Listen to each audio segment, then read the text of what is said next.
गौतम बुद्ध रोज अपने शिष्यों को उपदेश देते थे। बुद्ध की ज्ञान की बातें सुनने काफी लोग आते थे। एक व्यक्ति गौतम बुद्ध का प्रवचन सुनने रोज नियम से आता था और उनकी सारी बातें सुनता था।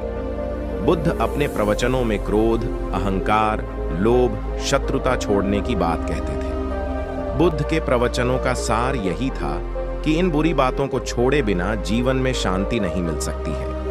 एक दिन उस व्यक्ति ने गौतम बुद्ध से कहा कि तथागत, मैं रोज नियम से आपके प्रवचन सुन रहा हूं, लेकिन मुझे कोई लाभ नहीं मिल रहा है। आपकी सारी बातें सच हैं, लेकिन मेरे जीवन में इनसे कोई बदलाव नहीं आ रहा है। बुद्ध ने उस व्यक्ति से पूछा कि तुम कहां रहते हो? उसने जवाब दिया कि मैं श्रावस्ती में रहता हूं। बुद्ध ने पूछा, ये जगह यहां से कितनी दूर है? उस व्यक्ति ने जगह की दूरी बताई। इसके बाद बुद्ध ने फिर पूछा, तुम वहां कैसे जाते हो? व्यक्ति ने बताया कि कभी घोड़े पर, कभी बैलगाड़ी पर बैठकर जाता हूं। बुद्ध ने फिर पूछा कि तुम्हें वहां पहुंचने में कितना समय लगता है? व्यक्ति ने पहुंचने का समय भी बता दिया।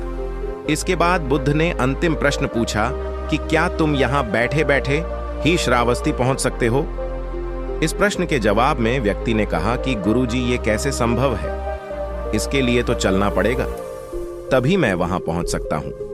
बुद्ध बोले कि हम चलकर ही हमारे लक्ष्य तक पहुंच सकते हैं। ठीक इसी तरह जब तक हम अच्छी बातों का पालन नहीं करेंगे, उन पर चलेंगे नहीं, तब तक हम पर प्रवचनों का कोई असर नहीं होगा। सिर्फ अच्छी बातें सुनने से हमारा जीवन नहीं बदलता है। हमें प्रवचन को समझना होगा और उन्हें अपने जीवन में अपनाना होगा।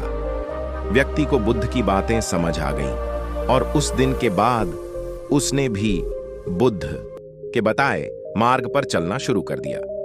बुद्ध के प्रवचनों से व्यक्ति की सोच बदल गई और उसका मन शांत हो गया। कथा की सीख, इस छोटी सी कथा की सीख यह है कि अगर हम मन शांत करना चाहते हैं तो हमें क्रोध, लोभ, मोह, अहंकार को तुरंत छोड़ देना चाहिए। इन बुराइयों की वजह से हमारा मन अशांत रहता है, शांति नहीं मिलती है।